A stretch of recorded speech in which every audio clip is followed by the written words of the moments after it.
I am ashamed to be a member of the medical profession. And for decades, together with other like-minded doctors sitting in this room, we have been emphasising the point that the medical profession no longer diagnose. They no longer look for the causes of diseases. They're interested what they do, and it's pharmaceutical drug-driven. They suppress symptoms with drugs.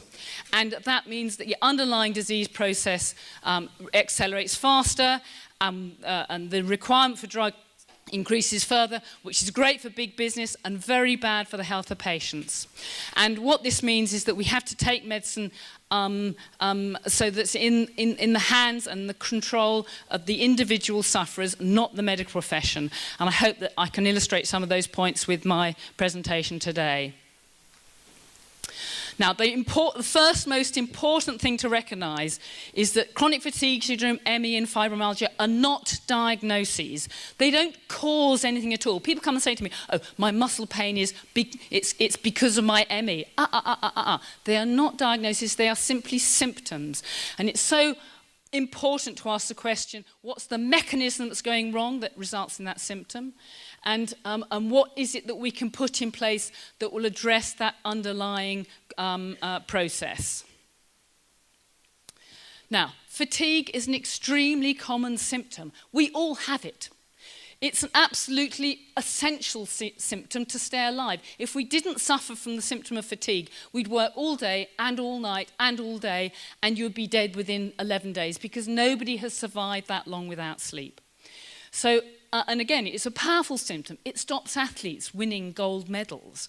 So, don't think of it as an abnormality. We all have it.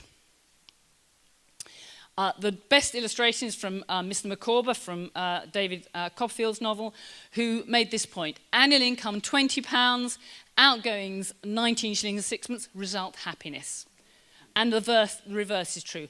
And it's the same with energy. And if we use this basic paradigm to think about energy, it helps us break down the mechanisms that result in problems.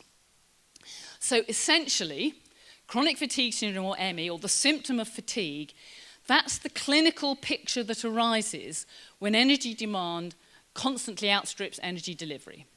And so what that gives us two sides of the equation. So when I'm looking at any patient, I'm asking myself, what are the mechanisms that are going wrong, which means that energy pot isn't big enough? And where are the holes in that energy pot? Where is that body spending energy uselessly? Now, the difference between chronic fatigue syndrome and ME is everybody, all the patients who come to me with chronic fatigue syndrome have fatigue. That is a cardinal symptom. But in addition, many have got what I call an immunological or an inflammatory hole in their energy bucket.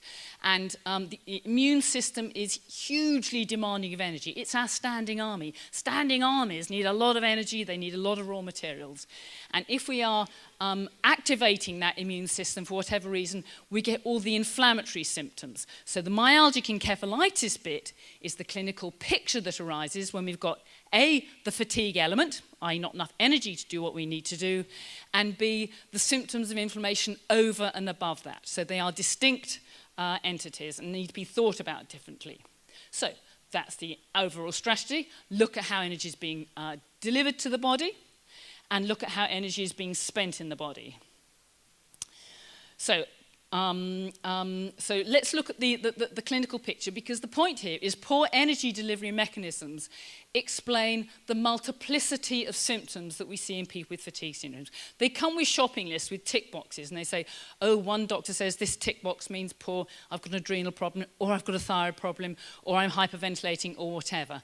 But in fact, most of those tick boxes refer to energy delivery mechanisms. And these are the cardinal symptoms of chronic fatigue syndrome. First, very poor stamina. So they're strong, but only for a few seconds. They weaken very quickly, and I'll explain that in a moment. And secondly, delayed fatigue. So if they overdo things one day, they pay for it the next day. And those are the only two symptoms I'm looking for to diagnose a chronic fatigue syndrome. Okay, so what happens if we can't get energy to departments of the body very efficiently? If we can't get energy to the muscles, guess what? They have no stamina. They're weak. There's an early switch into anaerobic metabolism which produces lactic acid, and lactic acid is painful. So those are the muscle symptoms that I'm looking for when there are poor energy delivery mechanisms. The brain, foggy brain, is an extremely common symptom. Why? Because the brain uses a vast amount of energy. Although it weighs just 2% of body weight, it consumes 20% of energy at rest. And therefore, foggy brain, can't think clearly, cannot multitask, poor short-term memory. These are all typical poor energy delivery to the brain symptoms. Mood is the same. One of the interesting things, the molecule involved with energy delivery is ATP. Interestingly, ATP also multitasks. It functions as a neurotransmitter in the brain. And essentially, other neurotransmitters cannot work unless they have a molecule of ATP with them. And again, if you think about it, it's a protective mechanism. Because if we don't want to spend energy because we've not got it, then having low mood or being depressed is one way that one symptom the body can employ to reduce energy spending. Stress, again, stress is the symptom that we experience when the body knows it doesn't have the energy to deal with the situation. And that situation could be physical stress, mental stress, emotional stress, financial stress, or whatever. And of course, a feature of the fatigue syndrome patients, they're very stress intolerant. They don't do stress at all well. Again, the eye is hugely demanding of energy. And in fact, the retina is responsible for taking a light signal and converting it into an electrical signal that the brain can read. And that requires energy 10 times faster than the brain. So a massive amount of energy is expended just in the business of seeing things. And I think this explains the severe photophobia and light intolerance that we see in the very severely afflicted ME patients who have to lie down in a darkened room. The same is true of noise. And again, noise intolerance is a feature of the severely afflicted fatigue syndrome patient. And of course, the immune system. The immune system is hugely demanding of energy. How do I know that? Because if you take a normal person and you give them flu, they're bedbound. So as soon as you activate the immune system, you cause fatigue. Joint and connective tissue, the immune system is responsible for healing and repair. That's why, traditionally you have a period of convalescence following surgery in order to allow the immune system that energy to heal and repair. And as we age, all these functions diminish because energy delivery mechanisms decline generally with age. Intolerance of heat and cold. Again, this is another typical poor energy delivery symptom.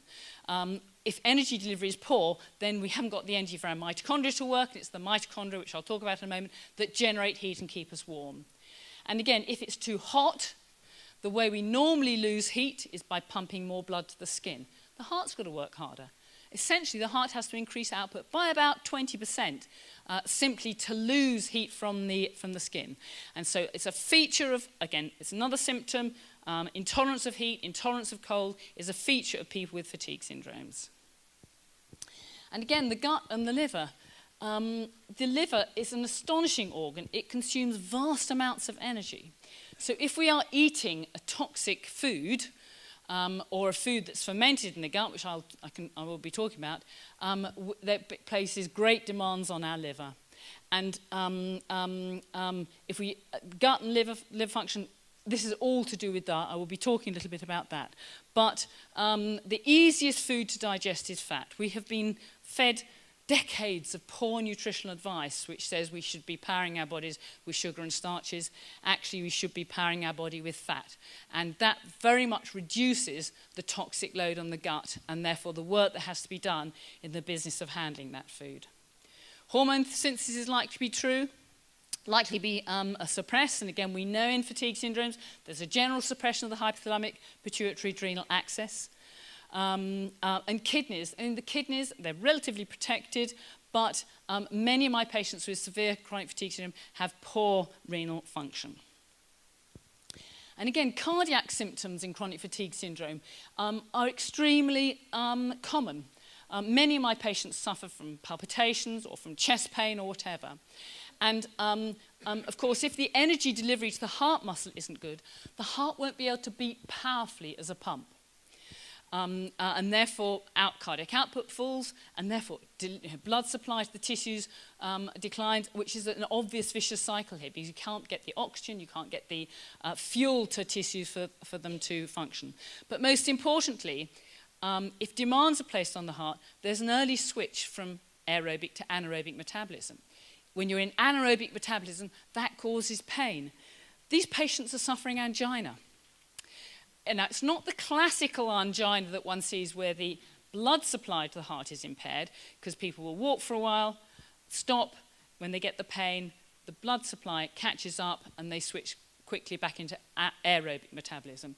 It's a much more persistent pain because the mitochondria of the heart don't work. The mitochondria cannot burn the fuel in the presence of oxygen to deliver energy to the heart muscle. So many of my fatigue syndrome patients are diagnosed with, they're told, oh, it's atypical chest pain, which is not a diagnosis at all. It's typical of the medical profession to do that.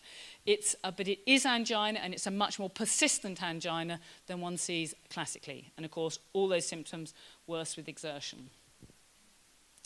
And so, and of course, as I say, the heart symptoms compound all the other problems of energy delivery because you're not getting fuel and oxygen to the tissues where they're needed. Poor cardiac output also explains this symptom of postural orthostatic tachycardia that we see so very commonly, because where there's somebody who's got a very severe chronic fatigue syndrome, they lie flat. The reason they lie flat is because it requires less energy to lie flat, because it's easy to pump blood on the flat. It's much harder work pumping blood uphill and down dale. Now, if you take one of those severe patients and you stand them up, they do not have the cardiac output in order to maintain the blood flow in a vertical position. In the short term, they can compensate by the heart could beat more quickly, but it cannot beat more powerfully. And whether it's beating more powerfully or more quickly, it still increases energy demand. And the bottom line is the blood pressure drops precipitously, and they will fall over and faint. So again, POTS, which is often characterized as an autonomic problem, I think it's much more biologically plausible that it's a symptom of poor energy delivery to the heart itself. That's what I've just said. And again, loss of libido. It's the business of having procreation, having babies, requires a lot of energy, and so lack of libido. It's no surprise that occurs. And then we have the symptoms of inflammation, and localized inflammation causes the 5 cardinal symptoms: heat, redness, swelling, pain, loss of function. Generalized inflammation results in flu-like symptoms, sore throat, swollen lymph nodes, when the immune system is generally busy. Now, the immune system is generally busy for various common reasons, obviously infection, but allergy, fermenting gut, and autoimmunity to a lesser extent will all activate the immune system, and that, as I call it, will kick an immunological hole in the energy bucket, as well as causing lots of other symptoms as well. So, symptoms of poor energy delivery plus the symptoms of inflammation give us the clinical picture of ME.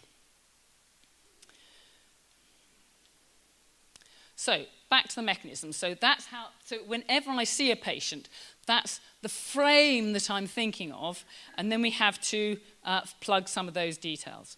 Now, this is an incredibly useful analogy to use, because the body is very much like a car, and it functions like a car, and the mechanisms which drive it have clear parallels. But as you can see, essentially the engine of our car are the mitochondria, and this is my special area of interest, which I shall talk about in a second. The fuel that goes in the tank has to do with diet and gut function. I probably spend more time talking about diet and what we eat than all other subjects put together, because it has impacts on energy delivery, on the immune system, on fermenting gut, and so on and so forth. The thyroid gland, I think of as the accelerator pedal, and hypothyroidism is extremely common in patients with fatigue syndromes. In fact, consultant endocrinologist Dr. Kenneth Blanchard estimates that about 20% of women in the Western world suffer from hypothyroidism. It's extremely common. The adrenal gland is the gearbox of the car. Sleep, of course, is an essential part, and other things as well. I say there's more detail in my book that I've produced, Sustainable Medicine, which is for sale outside, because I simply won't have time to go through the details of everything that I do. Don't look too closely at this slide. It's a horrible slide, but essentially what you can see is if you have a genetic problem with your mitochondria, these are the symptoms you see. These are all the symptoms of my ME patients. Say, mitochondria are the engine of our car. Mitochondria take fuel from the bloodstream, they burn it in the presence of oxygen to produce energy. And exercise intolerance, lactic acidosis, cardiomyopathy, poor growth, ataxia, all these are typical symptoms of poor energy delivery, and many of my patients I see with fatigue syndromes exhibit those. Okay. Mitochondria are the engine of our car. They are a hugely ignored organ. Every living cell in the body has mitochondria. We need mitochondria to power it. In fact, every living cell in the animal world have mitochondria. They are a fundamental biological unit. And they're, essentially, they need fuel to power them. And in the presence of oxygen, they can produce the energy molecule ATP. Aerobic metabolism is incredibly efficient. From one molecule of glucose, we can make 36 molecules of ATP. Anaerobic metabolism, which all the athletes know about, which is metabolism without oxygen, you can only make 2 molecules of ATP. So anaerobic metabolism is incredibly efficient and makes us the vibrant organisms that we are. What they do is they produce ATP. And I think of ATP as money.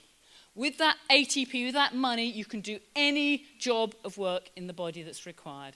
You can make a hormone, you can contract a muscle, you can conduct a nerve. It's an essentially important part of being alive. But if ATP production is slow, then cells go slow. And if ATP production is poor, then there will be very poor stamina. And these are the hallmark symptoms of fatigue syndromes. So that's it in a nutshell. Fuel coming to the mitochondria to make ATP, which is used as energy. Okay, so what happens when we stress the system?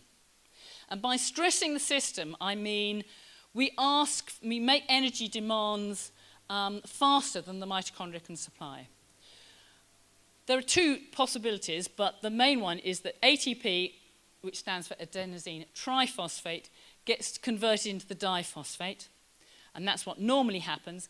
But there is another step that can take place. ADP can be converted into the AMP.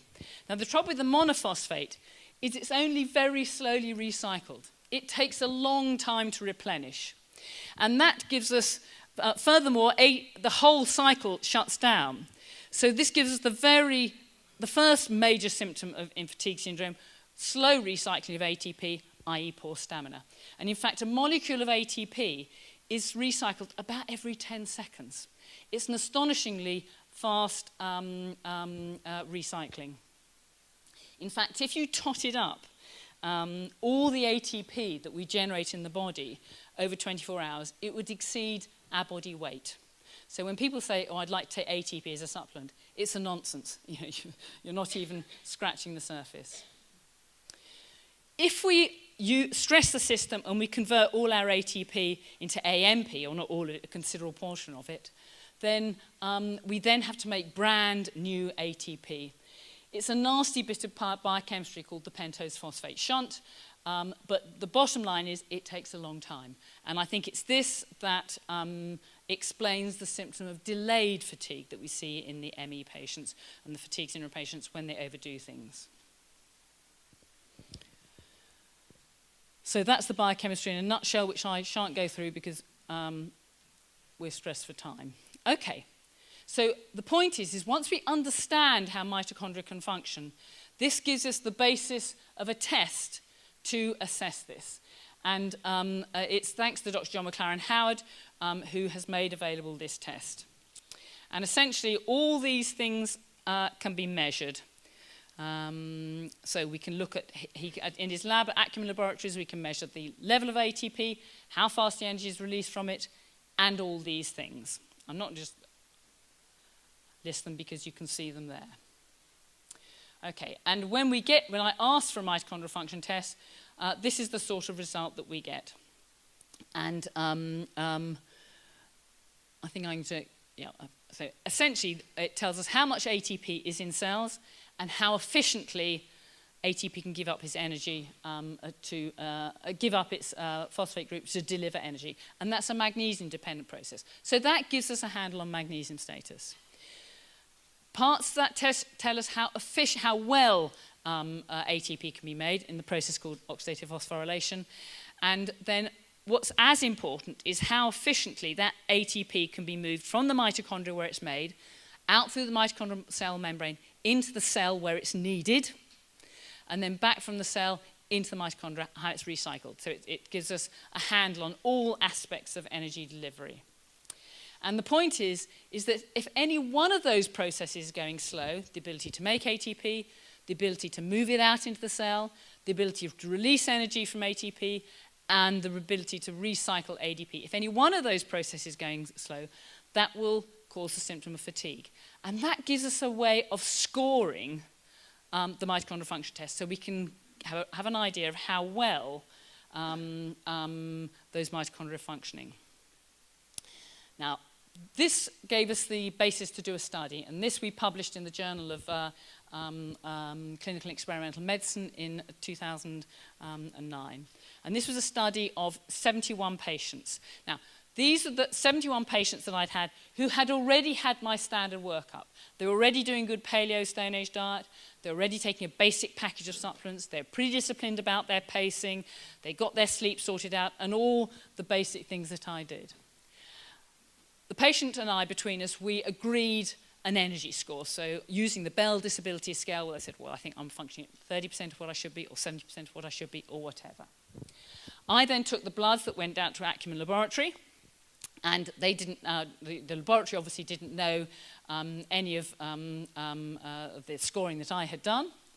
So they did the testing. And then the profiles were actually scored by a third party, Dr. Norman Booth. So the whole thing, although it was not a true research, if you like, it was a very good audit, and all the participants were blinded from each other. And we published, as I say, that's the abstract of the paper. But this is the most important graph that came out of that paper. This, the black... These people here, these are the control groups who were otherwise well and had normal mitochondrial profiles. These are the test patients. And what you can see is that those patients who assessed their ability to be very poor indeed had the worst mitochondrial function scores. And those patients who were not so ill had better scores. That is a very, very significant correlation. It tells us that mitochondrial function is a central part of fatigue syndromes, and a central part, of course, of energy delivery mechanisms that we know. And of course, this has been very helpful with respect to patients getting benefits, because it's an objective measure of fatigue. It's not subjective. I'm going to race through because I've been told I have 2 minutes left, but I'll pick up again after. So essentially what that test tells us, it tells us if the mitochondria are going slow because they're deficient in something. Just like a car to work, you need raw materials for that car engine to function. So it tells us the need for those supplements or otherwise. And secondly, it tells us if those mitochondria are blocked for some reason, whether there's a chemical blockage or a toxin that's blocking them or whatever. And that has very obvious implications for management, because we know if that person is deficient or if they're blocked by something. And we can do other tests to determine what that blocking is. Is it mercury? Is it aluminium? Is it an organophosphate? Is it a product of the fermenting gut? Is it a mycotoxin or whatever? So it gives us very helpful clues as to how to direct treatment. So I'm going to wind up there, but go away with this shape in your mind. We're always thinking causation. We're trying to look for the underlying reasons why somebody is fatigued, and that is very helpful with respect to energy delivery. And after lunch, I'll go through how I work up patients from a practical point of view. Thank you for your attention.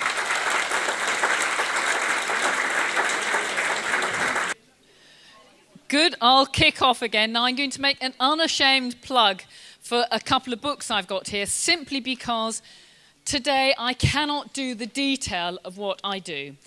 But it's in the books, and if it's not in the books, it's on my website, but most of it is in the books.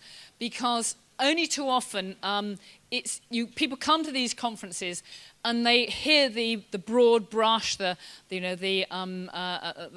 wider picture, and they don't go away with the specific information they need. You know, what dose of this, when, what to do if I get better, what to do if I get worse. And that information, is either in the book or it's freely available on my website. So if I'm skipping over things, then that's why, because we're constrained for time. Normally I do these presentations, I speak all day, and within 6 hours I can just about cover it, but I certainly can't in an hour or so. So that's where we left off. So, as it's getting people well from this wretched illness is not just a science, it's also an art. The science can be very helpful, but medicine is primarily an art, it's not a science. And although we can identify specific mechanisms, as iterated, as detailed here, we don't necessarily have a tool for every mechanism that's gone wrong, and some of the tools we need multitask. So, for example, diet would have application for the engine of the car, for the fuel, and for the antioxidant status and the detox. So that's why the approach to treating doesn't follow the precise logical pattern of the mechanisms. But I say that's the overall strategy as we've discussed. And when we're talking about energy expenditure, this is the first thing that my poor ME patients have to do. They have to pace. It's the most boring part of recovery, but also very, very important. And the point here is that housekeeping duties, just the business of staying alive, basal metabolic rate, keeping warm, basic gut function, basic heart function, basic brain function, occupies about 2/3 of all the energy that we produce. It's a lot of work just staying alive. We can't change that very much, but we can pace our energy physically and we can pace our energy mentally, and that's what has to be done. So it's the most difficult but also the most important part. Those studies that show improvement with graded exercise therapy are a joke, because if you get better with graded exercise, then you can't have chronic fatigue syndrome in the first place. It's an oxymoron. Okay. Then we have to look at what I call the holes in the energy bucket. Now, there's an obvious, emotional hole that we can have. This is not the area to discuss, the time to discuss that, but lots of patients are obviously helped by psychotherapy, counselling, because psychological damage in the past can cause terrible problems in the longer term. What I'm interested in is the immunological hole, which involves inflammation, as discussed. The other point to remember is that we do not have enough therapists to treat patients. My job is to give you what I call the rules of the game and the tools of the trade, and there's only one person that can get you well, and that's you. But as I get older, and my daughters wouldn't think wiser, but perhaps I think what I find is that the very basic things done very well get you an awful long way. Okay, so this is how the workup. So the first appointment to come and see me is now so standard that you really don't need to come and see me at all. It's there. You do need the knowledge, you do need the discipline, you do need the help, and you do need a certain amount of energy to put it all in place. And of course, that's the very thing that my poor fatigue syndrome patients are missing. Now, a very what I find in medicine is that there's what I call a basic package of treatment, which is the starting point for treating absolutely everything. So it doesn't matter if somebody comes to me who is a top athlete, who wants to improve his performance, so he runs his marathons in 2 hours 10 instead of 2 hours 30. His definition of chronic fatigue is when he's running his marathons in 2 hours 30. It doesn't matter if it's somebody who's, you know, terminally ill with cancer. The basic package of treating anybody is exactly the same. And I practice what I preach. I do what I call the basic package because I want to live as long a life as I possibly can, because I'm enjoying it and I want to function to a high level for as long as I reasonably can. Okay. So the basic package I've detailed in my second book, which is called Sustainable Medicine. I call it, the book's called Sustainable Medicine because what modern medicine is doing now is not sustainable. Modern medicine is all about symptom suppression, acceleration of underlying pathology, snowballing of symptoms and pathologies until people end up taking a huge cocktail of drugs and heading towards an early grave. And of course, the NHS, as we know it now, is being completely overwhelmed by this unsustainable approach to medicine. So, as I say, the tools of the trade, as I call them, divide into two sections. There's the basic package of treatment that we should all be doing, and then what I call the bolt-on extras. It's a very, mechanistic approach. And this is the basic package that, I say, we should all be doing. And I go into it in details in the book. And the key point here is probably the Stone Age or the Paleo diet. Now, when people come and see me, I try and give them good value for money. I try and give them a list of things that they have to do. And I find what people do is they cherry pick. They pull out the things that they can do easily. But the most difficult thing is the diet. But it is also the most important thing. And I now find myself talking more about diet than all other subjects put together. And in fact, that has prompted me to write book number 3, which Georgina will be publishing shortly, which is called Diabetes. But diabetes is the endpoint of metabolic syndrome. And metabolic syndrome is the endpoint of what you all guys all ate for lunch. When I looked out at what was there available for lunch, I realized I couldn't eat any of it. Anybody eating a Western diet, which is high in sugar, refined carbohydrates, can expect to struggle with their weight, feel fatigued, and die prematurely. And our modern epidemics of heart disease, cancer, and dementia are being fueled by carbohydrate and sugar addiction. So, very often, if I have a problem and I can't work out the whys or something, I take an evolutionary approach. And the bottom line is that the Stone Age era, the era over which we largely evolved, lasted about 2.5 million years. And that diet was extremely low in carbohydrates and ketogenic. So primitive man fueled his body with fat and fibre. And that's what allowed him and her to survive the Ice Age and those times of attrition. About maybe 10,000 years ago, we learned to farm. And that's when starches came into the diet and formed a major part of the diet. In fact, I learned much of this from Dr. Reinhold, who pointed out a lovely quote from Herodotus, who told the story of how the Ethiopians came to visit the Persians. And they said to the Persians, and how long do you live? And the Persians very proudly said, well, we expect to live 80 years. Ho, ho, they said, that's appalling. That's because you eat shit. And what they meant is that the Persians fertilized their grain crops with compost. And the Ethiopians proudly announced that they lived on boiled meat, and they expected to live to 120. More recently, we have had the Industrial Revolution, and the Industrial Revolution has allowed us to get hold of addictions on an industrial scale. The obvious ones like alcohol, nicotine, cannabis, but maybe the worst addiction of all is to sugar and to refined carbohydrates. And as a result of this toxic, this glucotoxic era, we now have a risible food pyramid which is upside down, which says we should be, sugars and carbohydrates should be our staple foods, and it's absolute nonsense. And this movement, so that we're fueling our body with carbohydrates, is leading to epidemics of disease. As I say, my chronic fatigue syndrome patients are evolutionary carnivorous relics.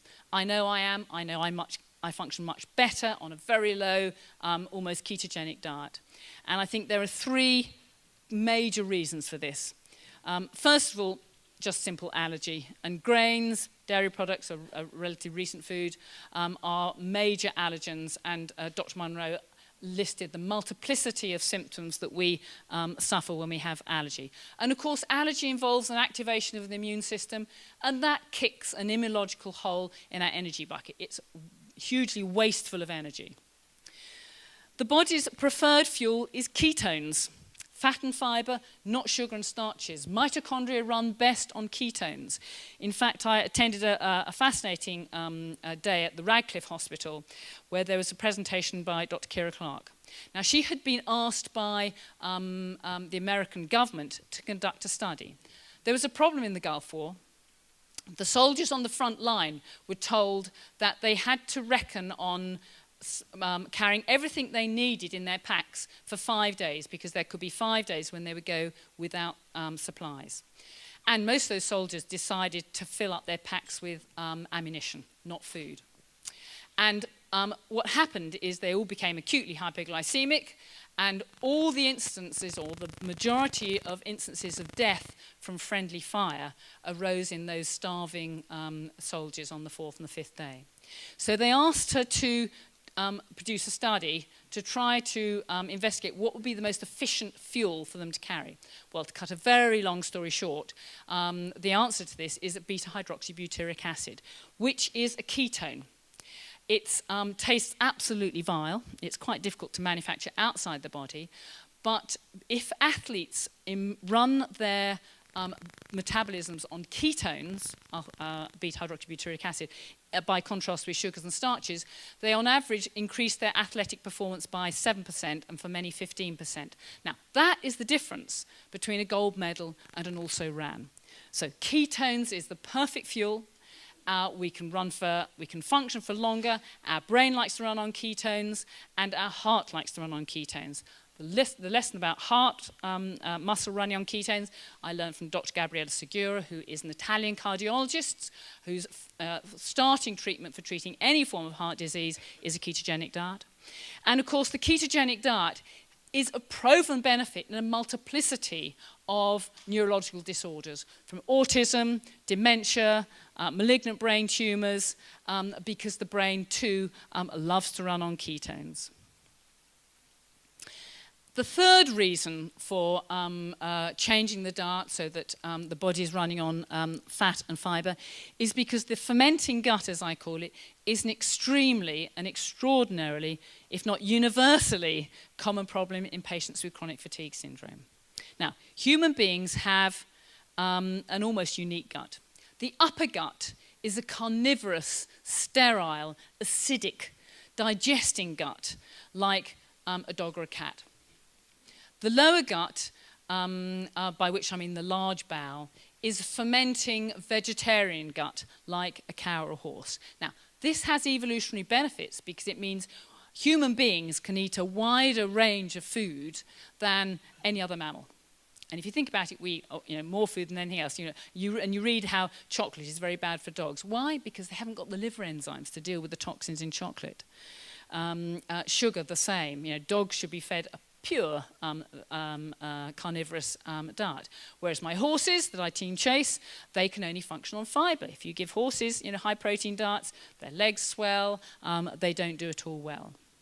So, but for that gut to work, what we mustn't let it do is we mustn't allow the upper gut to start fermenting. Because if the upper gut starts fermenting, it causes lots of problems. The sort of problems it causes, essentially, when you start to ferment foods, you start to produce toxins. Toxins including alcohol, D-lactate, hydrogen sulfide. All of these have to be dealt with in the liver. As I mentioned earlier, the liver, 27% of all our energy is consumed by the liver, and part of that is for the business of detoxification. So if you stop fermenting, you greatly reduce the toxic load on the liver and the work, therefore, it has to do, ergo more energy. Another problem with the fermenting gut is you grow microbes in the upper gut which should not be there. Now, microbes are minuscule compared with human cells. If you tot up all the cells in our body, including those in the gut, you and I are 90% bacteria. They're minuscule, and because they're tiny, they very easily get from the gut into the bloodstream. This is called bacterial translocation. If you Google it on Wikipedia, it is a normal process that takes place all the time. And guess what? We pass it out in our urine. Urine is allowed to contain up to 10,000 microbes per mil before it's declared infectious. But what happens if you're allergic to those microbes? One can be allergic to anything under the sun, including the sun, and we now know that there is very good evidence, and it's certainly biologically plausible, that many diseases result from fermenting microbes in the upper gut. And those fermenting microbes are there because we're fueling our bodies with sugars and starches. And bacteria and yeast love to ferment sugars and starches. Bacteria and yeast can't ferment fat. How do I know that? Because I can leave a bottle of olive oil in my pantry for months and it doesn't go off and get fermented. I can leave a lump of lard or a lump of butter in my fridge for weeks and it doesn't go off, it doesn't get fermented. So fats and fibres are good foods, and that's how we should be fueling our body. I'm not going to go into every last detail of what we should have and why. It's all there in the books. If you're like me, you need the intellectual imperative to change your diet or change your ways and make things happen. But that is the basic package of supplements that I give everybody. I take those, I recommend them as a basic for all my patients and my top athletes. Sleep is the same, and again, I spend much time talking about sleep. We tend to lose our sleep because there are too many entertaining things in the evening, like television and computers and all the things we want. But we have to be as disciplined about sleep as we do with diet and micronutrient supplements. It's a really important bit of being well. And again, circadian rhythms are so important to get the timing right. My ME patients generally are natural owls. They tend to go to bed late and wake up late. And I think that causes problems in its own right. But there are things we can use, natural things to help restore our circadian rhythms: bright light, dark at night, peace and quiet, Stone Age diet, and so on. The details are in the books. I'm not going to go through it all now because it's not memorable if I just list it. And again, as I say, we've got to have the right balance of energy expenditure. Now, you see, if we ask for energy faster than the body can produce it, it's not just uncomfortable, it's actually positively damaging and actually makes energy delivery mechanisms worse. And that's for this reason. If we, ask for energy faster than we can deliver it, all athletes know what this is. They call it running anaerobically. And, so if you're running a marathon, you will run aerobically, producing your very efficient 36 molecules of ATP for your 27 miles or whatever. But then you sprint for the line. And when you sprint for the line, you're switching to anaerobic metabolism, which is very inefficient, but does just give you that little burst of energy. Of course, the outcome of it is extremely heavy legs, lactic acid burn. Again, all athletes recognize the symptom of lactic acid burn. But the trouble with lactic acid is it inhibits mitochondria directly. So it slows the mitochondria down. So being in anaerobic metabolism actually slows down aerobic metabolism as well. So that gets the thumbs down. And the other problem is we then have to convert the lactic acid back into pyruvate. And there is a system that does that. It's called the Cori cycle, and that happens in the liver. But as you can see here, whoops, is that the pointer? as you can see here, we can make 2 molecules of ATP when we go into anaerobic metabolism. Lactate then gets shunted into the liver, where it's converted into pyruvate. But to convert it back into glucose requires 6 molecules of ATP. So every time you switch into anaerobic metabolism, it's incredibly wasteful of energy. Now, the athletes can do this very quickly. As soon as they stop and stand still, because their mitochondria are working incredibly efficiently, because they're athletes, this will happen within, a few seconds or maybe a minute. But guess what? My ME patients, they can't do that. So when they get their lactic acid burn, it persists for hours. As I say, in lactic acid burn in the heart is called angina. My ME patients often get diagnosed with atypical chest pain, but that too is angina. So pacing is very important. If you go anaerobic, it's highly damaging to the body. That is what I've just said. And I think I've just said that as well. And again, in my view is that for a doctor to recommend exercise to a patient with chronic fatigue syndrome is medical negligence. But they all do it. It's a shameful practice. Okay, sunshine and light, again, I'm not going to go into the detail, but we all feel better in the sunshine. It has benefits for lots of reasons.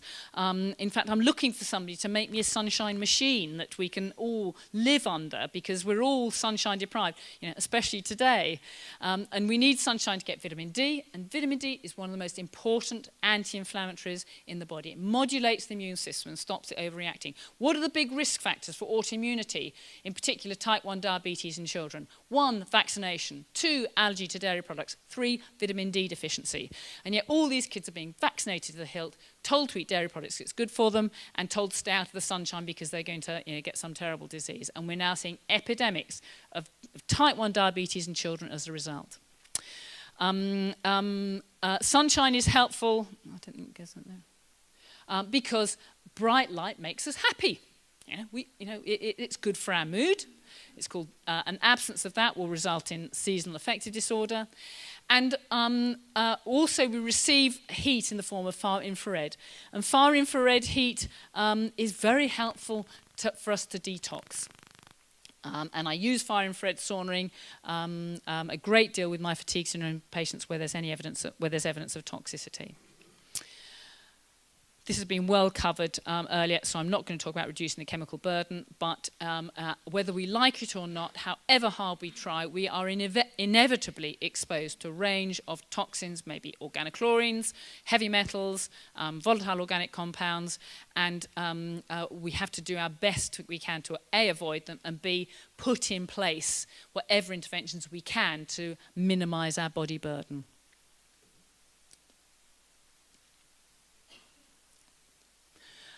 These are the okay, and this is self-evident. I'm not going to talk about this, but that's an important part of our well-being. And again, avoiding infections. We know acute infections cause short-term misery, but there's now some good evidence. In fact, there's a paper came out recently by an immunologist called Carl Nathan. Now, the traditional view of infection is you get your infection, the immune system is activated, the immune system switches off, and that's the end of it. We now know it's much, much more complicated than that. And we now know that an acute infection can switch on a chronic inflammatory process that will keep you unwell for years after. In fact, Nathan based his idea on a paper that looked at Yersinia pestis infection in mice, which is a gut infection. And what they found is that caused changes in the leakiness of the gut and the immune system within the gut for about 14 weeks. Now, if you translate that to humans, that scales up to 28 years. So, having an acute infection like Epstein-Barr virus or Borrelia or whatever can switch on a chronic immune reaction that is extremely persistent.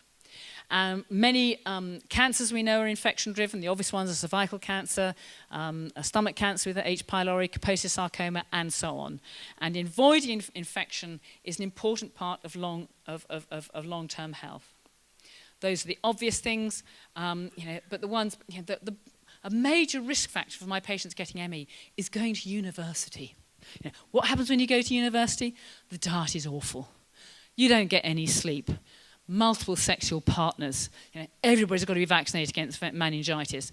Then they've got to go travelling around the world and pick up nasty infections. Going to university is a real rotten idea. I advise against it. Okay, and another very important thing, symptoms of acute infection should not be suppressed with drugs. What happens when you phone up your doctor because you've got a cold? Take paracetamol or aspirin. That's the worst thing you can possibly do. Now, a basic defense against infection is to cough or sneeze. Why? It physically gets rid of the microbe. A basic defense is to run a fever. Why? Because most microbes are temperature sensitive. We shouldn't be suppressing fever with aspirin and paracetamol.